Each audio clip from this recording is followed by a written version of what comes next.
لازم اكيد. طب احنا فين هنا؟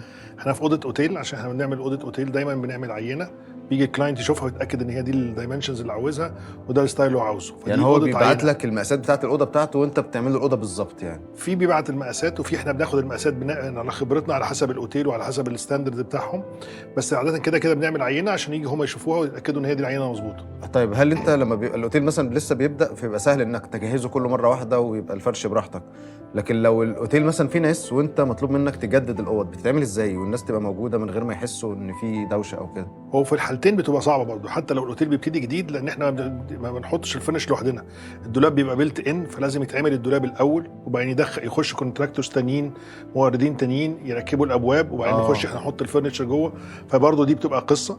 الاصعب طبعا لما يكون في كلاينت، في زبون، لان احنا ساعتها بنفصل مجموعه اوض، وفي مجموعه الاوض دي الناس بتشتغل بتولز قليله، يعني كل التولز بتبقى تولز مانيوال عشان ما تعملش صوت،